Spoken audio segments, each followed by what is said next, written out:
Vote পরবর্তী অশান্তি নিয়ে রিপোর্ট, রাজ্য থেকে রিপোর্টও পাননি রাজ্যপাল। রিপোর্ট নিয়ে আরটিআই করার ঘোষণা শুভেন্দু অধিকারীর।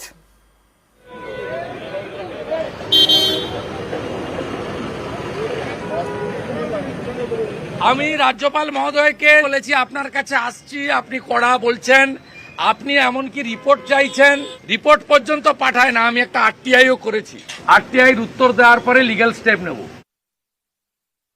উপনির্বাচনে ভোট দিতে না পারার অভিযোগ 100 ভোটারকে নিয়ে রাজভবনে শুভেন্দু অধিকারী। রাষ্ট্রপতির হস্তক্ষেপ দাবি করেন শুভেন্দু।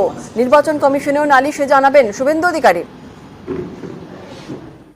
ভোটদানের অধিকার দিয়েছে বাবা সাহেব আম্বেদকর।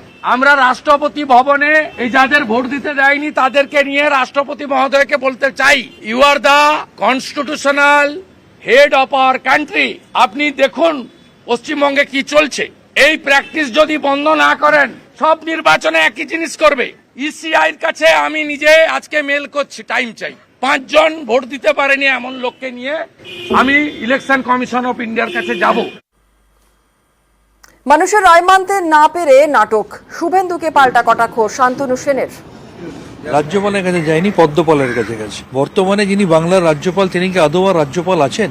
এবং বিজেপি যারা মানুষের রায় বঞ্চিত হচ্ছে, প্রত্যেক নির্বাচনে আগের থেকে বেশি ভোটে মানুষ তাদেরকে বঞ্চিত করছে, পরাজিত করছে, মানুষের রায় মেনে নিতে না পেরে তারা আবার সস্তার নাটক করছে। সন্দেশখালীর সস্তা নাটক, তাদেরকে ভোটের খেসারত দিতে হয়েছে। তারা যত এই ধরনের সস্তা নাটক করবে, মানুষ তত বেশি করে তাদেরকে বর্জন করবে। ভিক্টোরিয়া হাউসে বিজেপি ধর্নায় অনুমতি দেয়নি কলকাতা পুলিশ। অনুমতি পেতে আদালতে পদ্ম শিবির। 22 আমার সিএসসি কর্মসূচি আছে, আজকে অবধি পারমিশন দেয়নি। তমগ্ন কালকে কোর্টে যাবে পারমিশনের জন্য, কোর্ট যদি গ্র্যান্ট করে হবে।